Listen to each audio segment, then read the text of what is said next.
గుండె జబ్బులు ఎక్కువ ఎందుకు వస్తున్నాయి అంటే ఫ్యాట్ ఎక్కువైపోయి, కొలెస్టరాల్ ఎక్కువైపోయి, ఇవే కదండి అందరికీ తెలిసిందే కదా అంటారు కదా. అందరికీ తెలియనివి కొన్ని వదిలేస్తున్నామండి. వాటి మీద ఫోకస్ పెట్టి అసలు వాటిని కొన్ని వదిలేస్తున్నాం అని చెప్పి రీసెంట్ రిపోర్ట్ చెప్తోంది. ఏ మంచి రిపోర్ట్స్ వచ్చినా కానీ చెప్పుకుంటున్నాం. ఆ రిపోర్ట్స్ మీకు కూడా ఇస్తున్నాను, కావాలంటే చదువుకోవచ్చు. నించొని ఫుడ్ తీసుకోవడం, నిలబడి గబ గబ గబ తినేస్తూ ఉంటాం కదా, ఎక్కువ తినేస్తూ ఉంటున్నాం. ఈ క్రమంలో పైపెచ్చు అరుగుదల కూడా మందగించే అవకాశం ఉంది అని చెప్తున్నారు. పాపం కొంతమందికి తినడానికి కూడా టైం ఉండదు, గబ గబ గబ తినేస్తూ ఉంటారు. ఆ గబ గబ గబ తినేసే క్రమంలో ఎక్కువ తినేస్తున్నారు. ఈ ఎక్కువ తినేయటం అనేది ఆటోమేటిక్గా ఊబకాయానికి కారణం అయిపోతుంది. అరే నేను ఆ కంట్రోల్ చేశాను, ఈ కంట్రోల్ చేశాను, డైట్ కంట్రోల్ చేశాను అనుకుంటున్నారు, కానీ ఈ తప్పులు అయితే చేస్తున్నారు. ఇక భోజనం తర్వాత ఐస్ క్రీములు, శాచురేటెడ్ ఫ్యాట్స్ ఉంటాయండి. ఇవి చేసే కీడు అంతా ఇంత కాదు. చాలామందికి ఈ విషయం తెలియక కొద్దిగా కదా అని చెప్పి రెగ్యులర్గా ఐస్ క్రీమ్ తినేస్తున్నారు. ఇక చిప్స్ అంటే మనందరికీ పిచ్చి.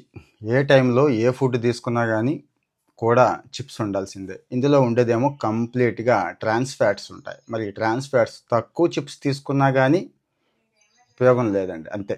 పాపం కొంతమందికి ముద్దే ఉండాలి, అన్నం ముద్ద, లేకపోతే బ్రెడ్, లేకపోతే పాస్తా. ఇది కూడా ప్రమాదం అవుతుంది. రోజుకి ఒక cup brown rice, millet rice okay, కానీ వైట్ రైస్ తీసేసుకుంటున్నారు, లేకపోతే బ్రెడ్ తీసేసుకుంటున్నారు.